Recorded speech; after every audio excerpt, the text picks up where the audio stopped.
Juste ouvrir avec un mot de prière. Père éternel, on est tellement reconnaissant que tu as choisi de te révéler à nous par ta parole, qu'on peut prendre le temps de l'étudier, d'en parler ensemble, d'apprendre à te connaître de mieux en mieux. Je te remercie pour le fait que à chaque fois qu'on le lit, il y a encore des vérités qui sont qu'on peut puiser de ta parole, que ta parole elle n'est pas désuète. On n'est pas en train de lire quelque chose qui a rapport seulement dans un autre contexte, dans une autre culture, mais en ayant une bonne compréhension, une compréhension claire de la culture et du contexte dans laquelle tu as inspiré ces paroles, on peut être mieux outillé pour les rendre utiles et efficaces aujourd'hui. Merci pour le temps qu'on va avoir ensemble ce matin et bénir notre temps dans la parole. Amen. Sherlock Holmes, le détective célèbre de la littérature britannique, et son acolyte, le docteur Watson, s'en vont en camping. Alors, ils arrivent sur leur site, ils montent leur tente, ils installent leur sleeping avec des matelas de sol. Ils sont tous installés pour une nuit à la Belle Étoile. Ils font leur souper, ils décident de se coucher. Alors, ils rentrent dans leur tente, ils ferment la tente, puis ils dorment. Alors, comme de bons hommes d'un certain âge, il y a un cœur de ronflement dans la tente, un après l'autre. Puis là, au milieu de la nuit, Watson se fait secouer, et c'est Sherlock Holmes qui est à côté de lui. Il dit « Watson, regarde les étoiles, et dis-moi ce que tu en déduis. » Watson est un peu surpris, il regarde les étoiles, il dit on voit la Voie lactée, c'est des lumières, des planètes lointaines, il y en a, c'est innombrable, ils sont présents pendant le jour, mais à cause de la lumière du soleil, on les voit peu pendant le jour. Puis là, finalement, il dit « Attends une minute, tu viens de me réveiller. Pourquoi tu me poses cette question-là? » Puis Sherlock Holmes dit « Parce que quelqu'un a volé notre tente. » Est-ce que ça vous est déjà arrivé d'avoir une conversation avec quelqu'un, puis la personne devant vous, clairement, ne comprend pas de quoi vous êtes en train de parler? Vous parlez à peut-être au deuxième niveau, puis eux, ils comprennent juste le premier niveau. Est-ce que des fois, vous vous retrouvez aussi dans la situation d'avoir entendu quelque chose, puis d'avoir un peu comme préperçu de quoi on parlait, puis d'avoir participé à la conversation juste pour vous rendre compte que vous n'avez vraiment pas suivi qu'est-ce qui se passait, vous avez dit quelque chose qui avait juste comme pas rapport avec qu'est-ce qui se passait? Est-ce que ça vous est déjà arrivé? Moi, oui. Je pense que c'est à cause de ça que la Bible nous encourage d'être là à parler. C'est pas facile pour moi, alors des fois, je me ramasse un peu avec le pied dans la bouche à cause de ça. On a dans l'Évangile selon Jean plusieurs exemples de ce genre de manque de compréhension. Là, je pense que notre Dieu est très compatissant envers nous. Il nous montre souvent ses disciples ayant pas du tout compris qu'est-ce qui se passait. Et ce n'est pas les seuls. Mais dans la portion de l'Évangile de Jean qu'on va regarder ce matin, les disciples, c'en est une bonne. Là. Ils n'ont vraiment pas compris de quoi Jésus parlait. Et c'est beaucoup à cause de leur perspective. Alors, dans notre cours d'apologétique qu'on a eu hier, on a parlé beaucoup de la vision du monde, de notre perspective sur ce qui se passe autour de nous, puis la façon dont ça l'impacte, la façon qu'on agit, la façon qu'on guide notre vie, et aussi la façon qu'on comprend ce qui se passe autour de nous. Dans les versets 27 à 38 du chapitre 4, Jean nous dévoile 3 perspectives sur les événements qui viennent de se passer, que Danny a enseigné la semaine passée. Alors, je vous demanderai de tourner dans le 4e chapitre de l'Évangile selon Jean. Et on va commencer juste au verset 25, juste pour comprendre sur quoi arrivent les disciples. Dans Jean 4, au verset 25, la femme lui dit, je sais que le Messie doit venir, celui qu'on appelle Christ. Quand il sera venu, il nous annoncera toutes choses. Jésus lui dit, je le suis, moi qui te parle. Là-dessus, arrivèrent ses disciples, qui furent étonnés de ce qu'il parlait avec une femme. Toutefois, aucun ne dit, que demandes-tu ou de quoi parles-tu avec elle? Alors la femme, ayant laissé sa cruche, s'en alla dans la ville et dit aux gens, venez voir un homme qui m'a dit tout ce que j'ai fait. Ne serait-ce point le Christ? Ils sortirent de la ville et ils vinrent vers lui. Pendant ce temps, les disciples le pressaient de manger, disant, Rabbi, mange. Mais il leur dit, j'ai à manger une nourriture que vous ne connaissez pas. Les disciples se disaient donc les uns aux autres, quelqu'un lui aurait-il apporté à manger? Jésus leur dit, ma nourriture est de faire la volonté de celui qui m'a envoyé et d'accomplir son œuvre. Ne dites-vous pas qu'il y a encore 4 mois jusqu'à la moisson? Voici, je vous dis, levez les yeux et regardez les champs qui déjà blanchissent pour la moisson. Celui qui moissonne reçoit un salaire et amasse des fruits pour la vie éternelle, afin que celui qui sème et celui qui moissonne se réjouissent ensemble. Car en ceci, ce qu'on dit est vrai. L'un sème et l'autre moissonne. Je vous ai envoyé moissonner où vous n'avez pas travaillé. D'autres ont travaillé et vous êtes entrés dans leur travail. Alors ici, il y a beaucoup de choses qui se passent. Dans ces 11 versets-là, ça fait partie d'une longue portion de narrative. Et cette petite portion de la narration se passe entre 2 déclarations qui sont quand même incroyables. Au verset 26, c'est la première fois dans l'Évangile selon Jean que Jésus s'autoproclame comme étant le Messie, quand il dit « Je le suis, moi qui parle ». Et l'apothéose de toute cette narration, au verset 42, les Samaritains du village, après avoir passé 2 jours à écouter Jésus, déclarent « Nous savons qu'il est vraiment le sauveur du monde ». Alors, c'est vraiment 2 grandes déclarations dans l'épître de Jean, mais qui sont à l'extérieur de notre passage aujourd'hui. Mais ça nous met un peu dans le contexte de qu'est-ce qui se passe.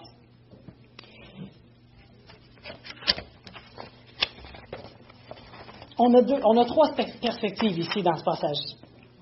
Il y a la perspective prototypique de Jésus. Lui, sa perspective sur le monde, sur tout ce qui se passe, elle est parfaite. Il y a vraiment une longueur d'avance sur la compréhension de qu'est-ce qui se passe parce qu'il sait déjà tout ce qui se passe. Ensuite, on a les deux perspectives qui se contrastent. Il y a celle de la femme samaritaine et celle des disciples. Les disciples étant ceux qui sont initiés. Ils ont passé à ce moment-ci quelques mois, moins qu'1 an avec Jésus, mais c'est quand même des Juifs. Eux, ils seraient ceux qui devraient avoir un meilleur champ pour comprendre qu'est-ce qui se passe devant eux. Et il y a la femme samaritaine qui est d'une autre culture complètement. Les Samaritains, comme Denis nous a parlé, il n'y avait pas tous les écrits de l'Ancien Testament, il y avait comme une compréhension qui était un peu différente des Juifs, étant donné l'histoire de comment les Samaritains sont venus à l'existence et l'antagonisme entre les 2 personnes. Alors, on va regarder la première perspective, qui est celle des disciples. Alors, des disciples, on voit un peu comment ils voient les choses dans les versets 27, 31 et 33. Dans le verset 27, on voit qu'ils sont étonnés de voir Jésus en train de parler à une femme. Danny, il a donné beaucoup de contexte. Il a parlé du fait qu'il y avait du sexisme pour certains Juifs, surtout ceux qui étaient plus sévères. Et juste comme rappel, je vous cite 2 textes rabbiniques de l'époque. Un homme ne doit pas être seul avec une femme dans une auberge, pas même avec sa sœur ou sa fille, à cause de ce que les hommes peuvent penser. L'homme ne parlera pas avec une femme dans la rue, pas même avec sa propre femme, et surtout pas avec une autre femme à cause de ce que les hommes pourraient dire. Alors, la communication entre hommes et femmes en public, pas fort. Je doute que c'était mieux à la maison, si c'était déjà comme ça dans la rue. La deuxième citation, c'est celui qui parle beaucoup avec les femmes, amène le mal sur lui et néglige la Torah, et par conséquent héritera de la géhenne, ce qui est l'enfer. Fait que c'est élogieux. Je suis vraiment content qu'on n'a pas ça, en tout cas. Mathieu, oui. Si tu t'en vas autrement aujourd'hui, les Juifs aujourd'hui ne parlent pas oui. dans la rue avec une femme. Oui, c'est vrai. Ils ne parlent pas. Et ça, c'est vrai. Jusqu'à aujourd'hui. Oui. C'est ça. Alors, on peut comprendre pourquoi, dans un tel contexte, les disciples trouvaient ça étonnant que leur maître, un rabbin qui avait été identifié par Nicodème comme étant, c'est quoi la phrase qu'il utilise? Nous savons que tu es docteur venu de Dieu. Okay? Fait que c'est comme, il sait de quoi il parle, puis là, il se ramasse à parler avec une femme. Alors, possiblement, il y a deux façons de voir ça dans les commentaires que j'ai trouvés. Parce que les disciples ne disent rien. Jean nous dit que toutefois aucun ne dit que demandes-tu ou de quoi parles-tu avec elle. Donc, on a les commentateurs qui pensent que les disciples avaient appris à comprendre que leur maître faisait des choses non orthodoxes, mais pour de bonnes raisons. Ils avaient confiance que même si c'était étrange, Jésus savait ce qu'il faisait. Mais d'autres commentateurs, puis ce que Don Carson dit, c'est que c'est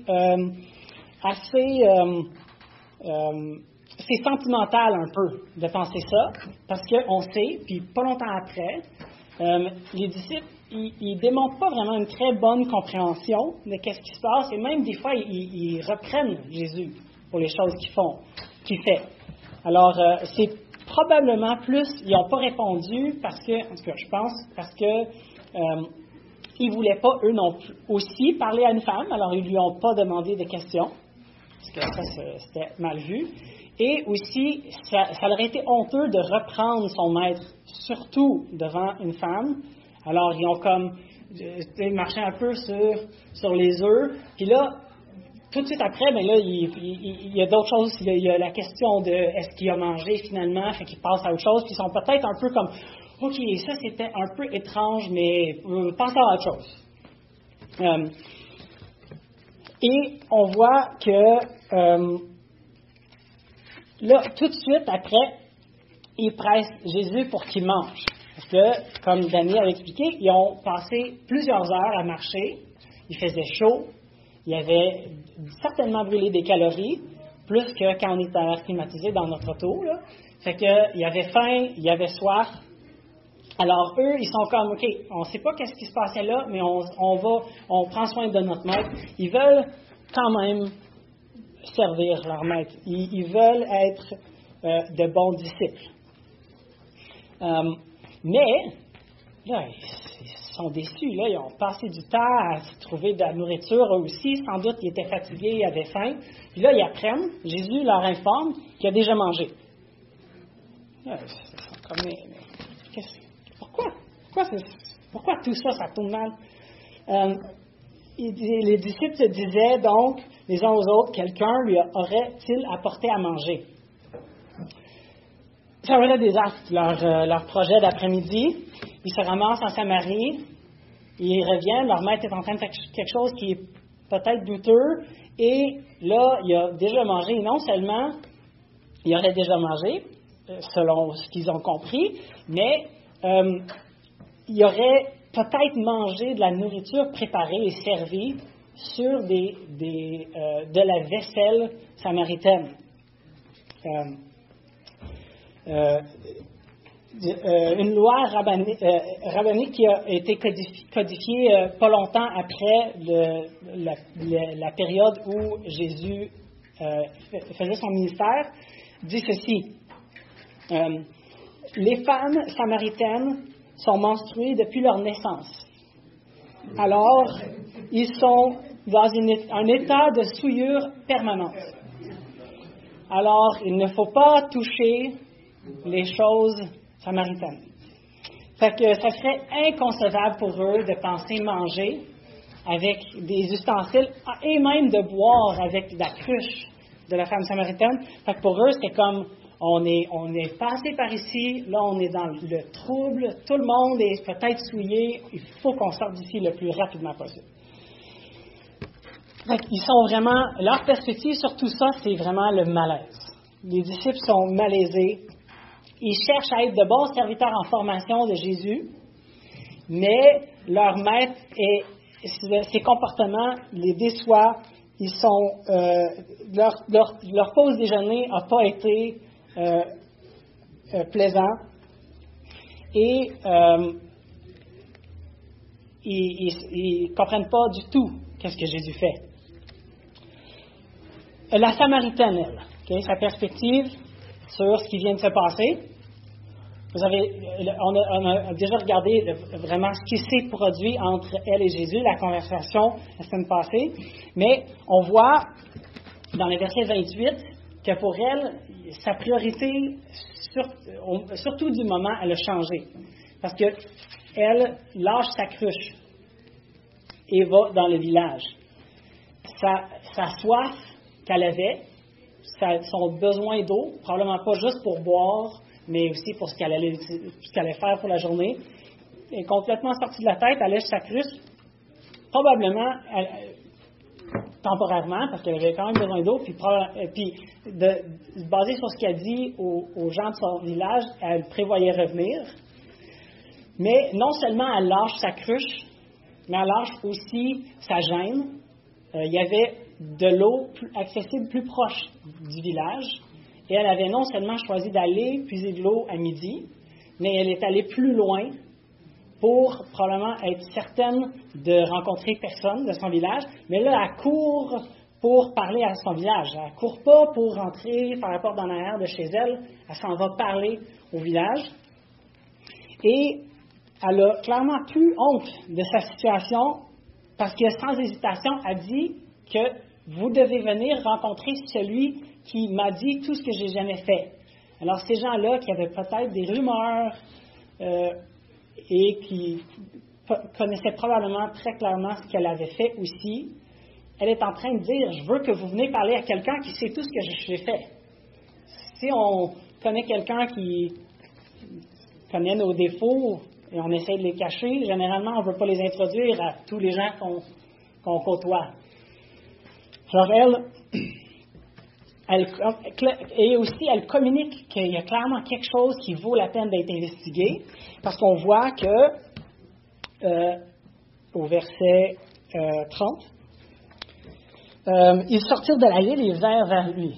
Le verbe ici, c'est pas juste quelques-uns, puis c'est pas juste une fois. Ça donne vraiment l'idée qu'il y avait plusieurs gens qui sortaient et comme avec un flow un peu constant. Comme le message se passait, les gens étaient comme, attendez, quoi? Ben, on va aller voir. Fait qu'ils sortaient pour aller voir c'était qui cet homme-là. Et elle n'est pas certaine, mais elle est assez convaincue qu'elle va communiquer le message qu'il y a quelqu'un qui est vraiment important, puis elle demande la question, ne serait-ce pas le Christ? Alors, ce n'est pas parce qu'elle a toutes les réponses qu'elle communique ce message-là. Elle est juste complètement bouleversée, sa perspective, elle a vraiment changé. Elle oublie momentanément sa soif physique, sa honte, afin de diriger ses concitoyens vers Jésus. Et là, on a aussi la perspective de Jésus, dans les versets 32, 34 et 38, mais surtout le verset 34, Jésus dit que ma nourriture est de faire la volonté de celui qui m'a envoyé et d'accomplir son œuvre. Hier, dans notre cours d'apologétique, Alexandre Farley, notre prof, nous a dit que une perspective du monde est le cadre compréhensif des croyances de base que quelqu'un a qui guide ses choix sur les choses pour toute sa vie. Je vais vous le relire. On l'a regardé plusieurs fois hier, ça m'a quand même pris un peu de temps. Le cadre compréhensif des croyances de base que quelqu'un a qui guide ses choix sur les choses, alors sur toutes les affaires, toutes les sphères de la vie humaine, pour toute sa vie. Alors ici, on voit que Jésus est en train de dire que sa nourriture, sa joie, est d'accomplir l'œuvre de Dieu, lui qui lui a envoyé, et de faire sa volonté. Et on voit au fin de l'Évangile selon Jean, dans le chapitre 19 au verset 30, quand Jésus est sur la croix, ce travail, il déclare que tout est accompli. Alors c'est vraiment ce qui guide, c'est le travail, l'objectif qui guide la vie complète de Jésus. La femme samaritaine, elle, a comme perspective de vouloir introduire, semer parmi ses concitoyens Jésus. Et les disciples, eux, leur objectif, c'est d'être de bons serviteurs de leur maître, des hommes honorables et en mission envers les Juifs. Alors finalement, c'est trois très bonnes perspectives. Hein? C'est bon, on fait ça, on s'en va, c'est bon. Mais clairement, Jésus, il voit qu'il y a quelque chose qui cloche dans tout ça. Nous, on a certains des mêmes problèmes que surtout les disciples aujourd'hui. On n'a pas les mêmes, au Québec, on n'a pas les mêmes problèmes de xénophobie et sexisme que les Juifs avaient. Ça ne veut pas dire que ça n'existe pas. Mais ici à l'Église, on ne croit pas à ça, on n'a pas ça, ce n'est pas un problème pour nous. Mais comme les disciples, on peut être tellement préoccupé avec les objectifs de premier niveau qu'on manque complètement à ce que Jésus est en train de faire. On peut, comme les Juifs, les disciples, être tellement préoccupés par les choses qu'on fait pour Dieu qu'on oublie la mission que Dieu est en train d'accomplir. Je sais que personnellement, dans mon emploi du temps, ça démontre que souvent mes priorités sont mal organisées. J'aime beaucoup ça, étudier, je parlais à Roy avant, des commentaires, puis de lire, tout ça, mais souvent, je n'arrive pas à protéger assez de temps pour être avec les gens. J'aime beaucoup ça, étudier. C'est pas une mauvaise chose. Les disciples qui voulaient nourrir leur maître qui avait faim, c'est pas une mauvaise chose. Mais eux, ils voulaient retourner où le travail était, avec la nation juive. Pour eux, c'était comme un détour malheureux dans un pays pas intéressant, avec des risques de saleté cérémoniale partout. Là. Ils voulaient juste comme retourner où c'était le fun, puis sortir le plus rapidement possible de la Samarie. Et nous aussi, ça peut nous arriver. On sait que si on fait ça, c'est facile, on sert de bon cœur, mais c'est un peu dans la routine, on s'occupe, on fait de bonnes choses. Comme les disciples aussi, des fois, on a des préconceptions par rapport au décorum chrétien, la façon que les bonnes personnes agissent, les places que les bonnes personnes ne vont pas, les personnes avec qui les chrétiens ne sont pas en relation, le moins possible. On peut aussi avoir des hésitations supplémentaires à partager l'Évangile face à certains groupes. Je sais que pour les jeunes personnes, c'est très difficile d'utiliser un téléphone pour téléphoner. C'est étrange. Ça fait ça, en fait, les téléphones. On peut appeler. Mais on a ce genre d'obstacle, des fois, pour ouvrir notre jeu en tant qu'ambassadeur pour Christ avec certaines personnes. Que ce soit avec les jeunes, parce qu'ils comprennent des choses différemment, que ce soit avec des personnes qui ne sont pas dans notre giron normal ou notre communauté normale, alors on ne sait pas exactement comment les aborder. C'est exactement ce qui se passe avec les disciples. Pour eux, c'est comme on n'interagit pas avec cette personne-là. Fait que on a les mêmes risques. C'est pour ça que Jésus, à la fin de la section, il appelle les disciples à ajuster leur perspective.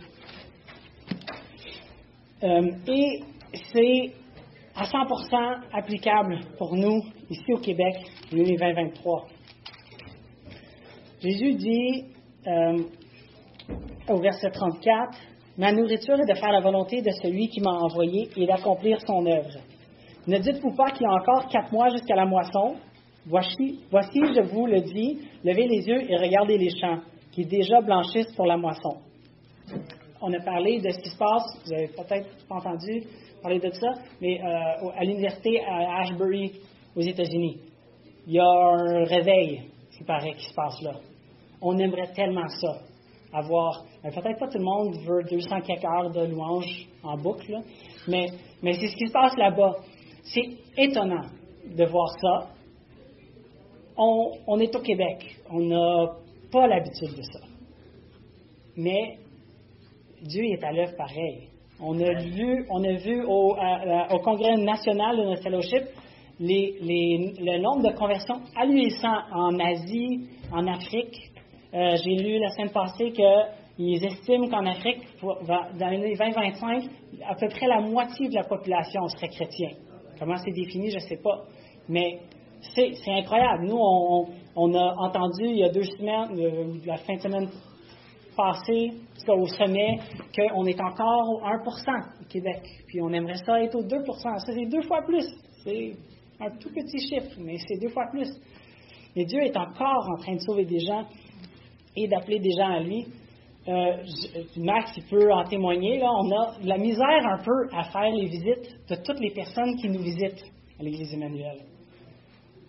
On a besoin de vous. C'est pas une pause publicitaire pour le filet, mais tant qu'à y être.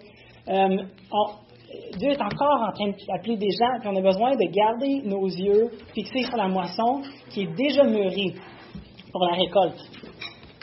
Mais vous savez, des fois, on récolte pas. Mais des fois, on sème. On sème tous. Mais des fois, on sème aussi la graine de l'Évangile, puis on ne voit pas la récolte. Mais ici, Jésus il dit aux disciples, « L'un sème et l'autre moissonne. Je vous ai envoyé... excusez, au verset 36. « Celui qui moissonne reçoit un salaire et amasse des fruits pour la vie éternelle. Afin que celui qui a semé et celui qui moissonne se réjouissent ensemble. » La joie de notre Maître, c'est la récolte. Puis il invite ses disciples à arrêter de regarder ce qu'il y a devant eux, puis de regarder. Puis dans le passage, la partie qui vient juste après, littéralement, la moisson arrive derrière eux. Ça aurait été une très belle scène pour un film, d'avoir les disciples qui sont comme là, il n'y a rien qui se passe, puis il y a comme genre tous les Samaritains qui sortent, qui sont comme, on veut savoir c'est qui lui. Ils sont comme, il n'y a rien. Un peu il y a quelque chose derrière moi, hein? Puis regarde, puis il y a la foule qui sont là, qui ont hâte, qui passent 2 jours à écouter Jésus, puis qui, eux, réalisent que lui, c'est le sauveur du monde, comme il déclare au verset 42. Les disciples pensaient qu'ils étaient sur un mauvais détour, que c'était comme une pause dans le travail avant de retourner où il fallait travailler. Nous, on ne se le cachera pas, on va en parler un peu cet après-midi à la réunion des membres. On a eu des années difficiles avec COVID. Et on a perdu des membres de notre famille qui sont allés dans d'autres églises. Mais il y a tellement de gens qui sont venus dans ce temps-là. On a Roy et Pierre qui font notre cours de membres, puis ils ont une belle cohorte. Il y en a d'autres qui ont exprimé un désir de devenir membres. Dieu est constamment là, puis la récolte, il y a la récolte qui est mûre pour la moisson. Nous voulons rencontrer tous ceux qui viennent, qui ont des questions par rapport à Jésus. Pas juste nous, l'Église Emmanuel, la façon qu'on veut fonctionner, mais nous, les disciples de Christ. On ne veut pas être distrait, on ne veut pas être trop occupé pour prendre le temps d'accueillir et de parler avec ceux qui ont des questions, même ceux avec qui on a moins d'affinité, même ceux qui semblent être un peu étranges. J'ai fait souffrir beaucoup de profs d'école du dimanche ici pendant des années. M. Desmangles a parlé à mes parents pour dire que fallait peut-être que je sorte de l'école du dimanche pour donner la chance aux autres d'avoir un prof qui n'était pas complètement frustré par moi. Mais il y a des gens qui ont continué à investir dans ma vie, même si c'était difficile, et qui le font maintenant avec mon fils, qui l'ont fait avec ma femme aussi. Il y en a qui ont semé, qui ont souffert, qui sont maintenant avec le Seigneur ou dans d'autres églises, puis ils savent peut-être même pas encore que je suis encore un peu tannant, mais pas autant de troubles. Mais c'est à cause de leur investissement.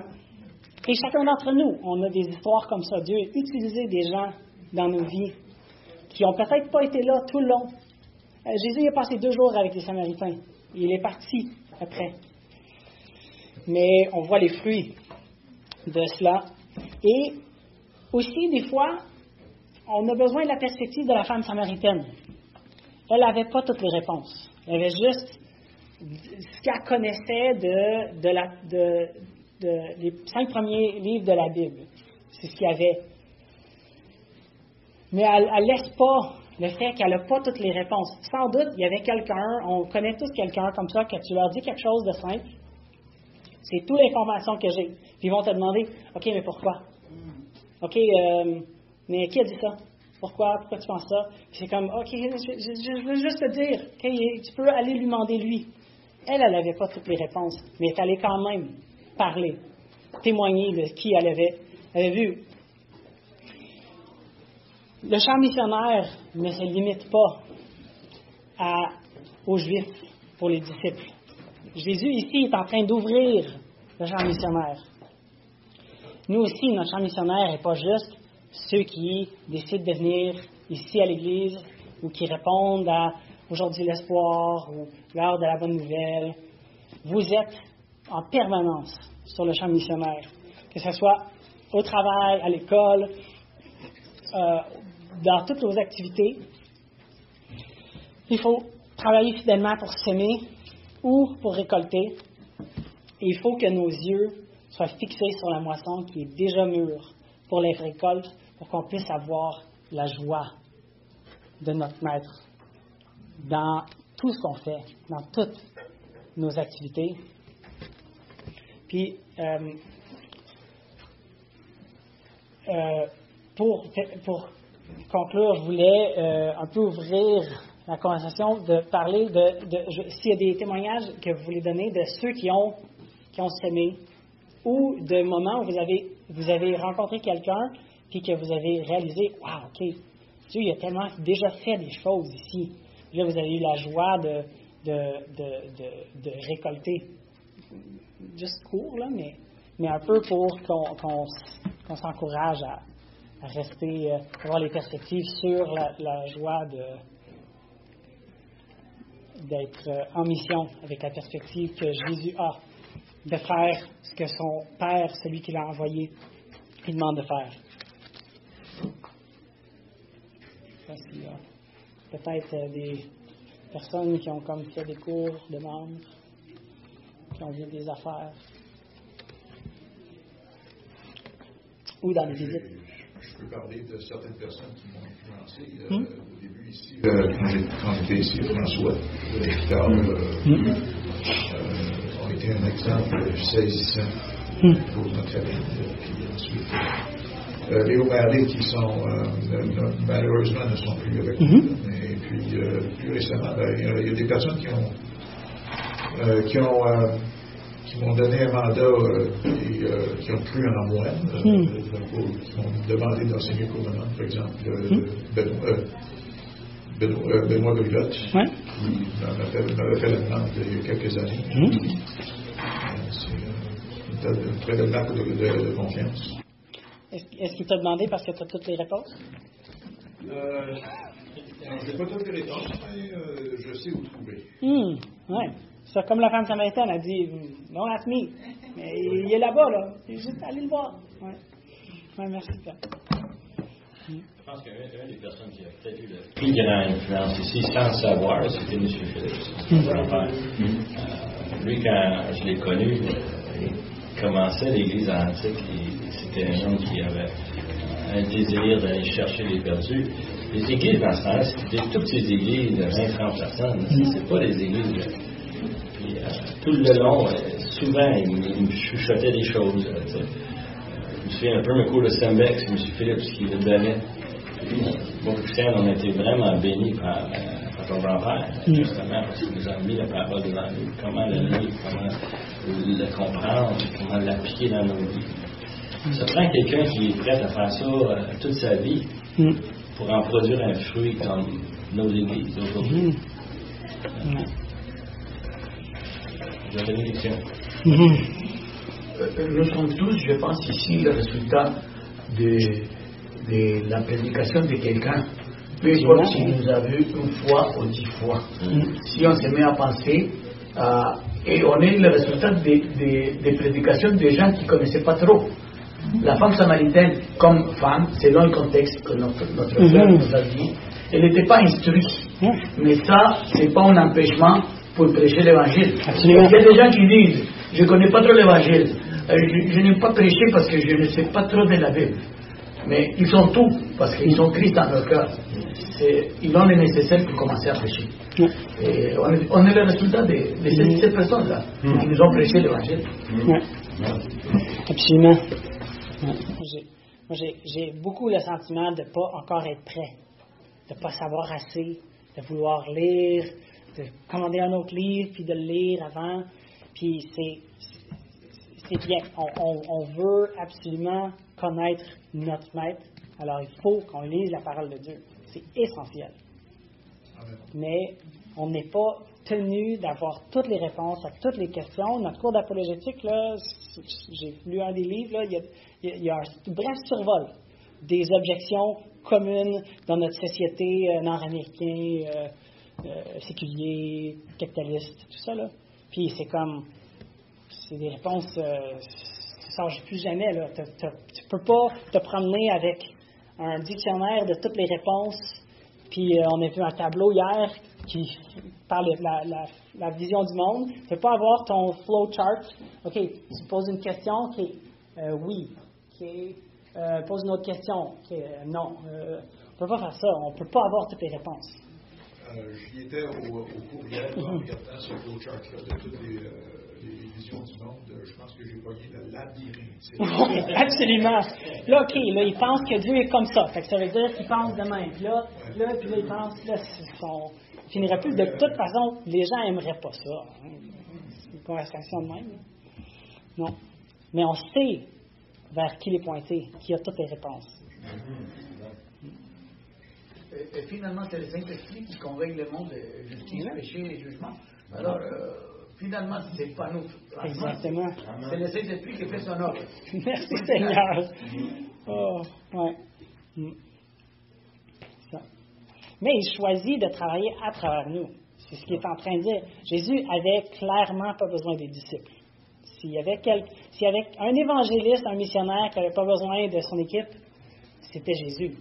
Puis, comme je disais au début, on est rassuré de voir comment ils étaient des fois, pour citer Danny, qu'ils étaient tartes.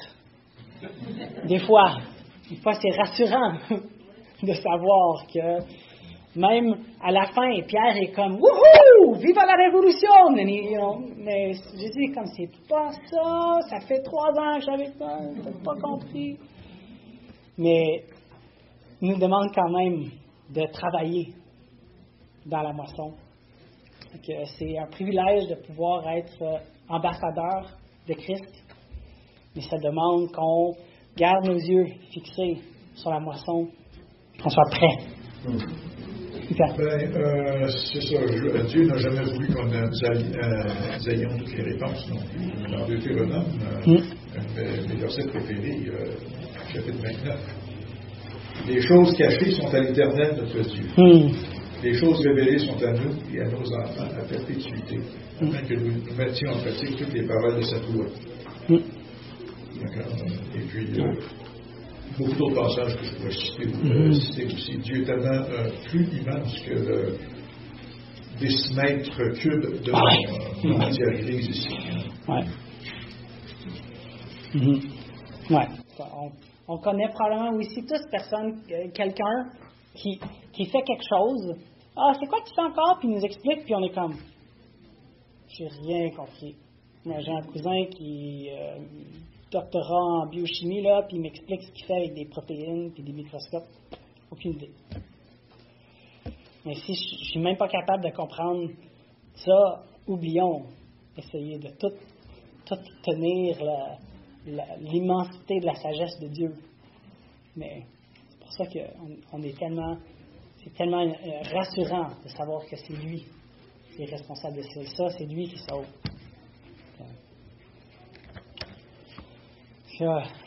Un dernier partage. Sinon, je vais éclore avec la prière. Prions. Père éternel, donne-nous de filtrer notre perspective sur la mission que tu nous as donnée par ta parole.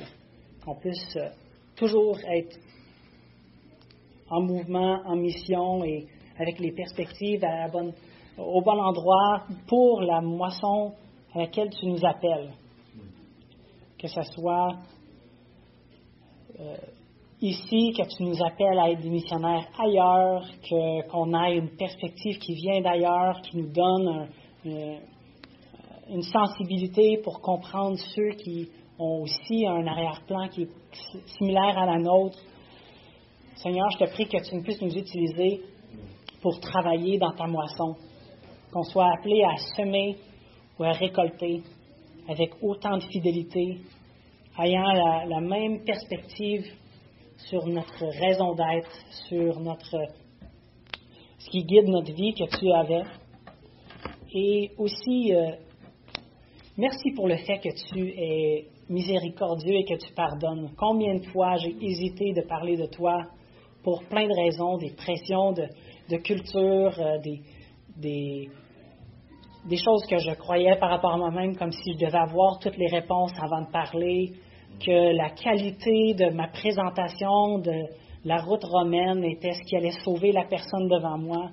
Toutes les fois que je me suis mis à ta place au puits devant la femme samaritaine pour essayer de convaincre la personne par la force de ma raison que tu es le sauveur du monde.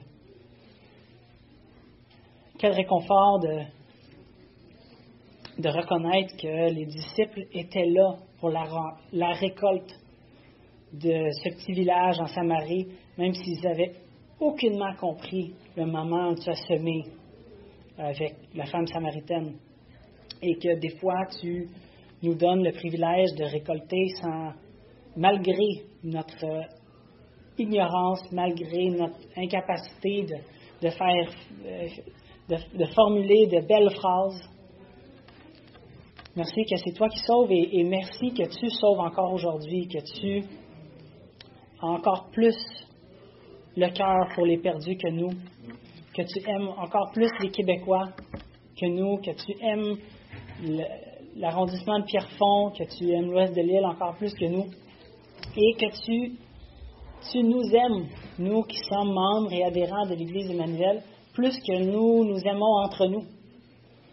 Je te prie que même entre nous, on puisse être des ambassadeurs permanents de l'Évangile, on puisse se rappeler du pourquoi de notre temps ici-bas,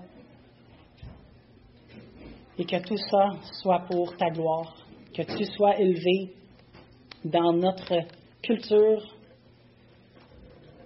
et que le fait que tu transcendes le temps, que tu transcendes les mœurs de la société, que tu connais exactement le cœur de chacun, puisse nous motiver à parler de toi et de ne pas hésiter à cause que nos yeux sont fixés sur les mauvaises affaires, mais que nos yeux soient constamment fixés sur l'objectif que tu avais reçu du Père et que tu nous as légué jusqu'à ton retour. Amen.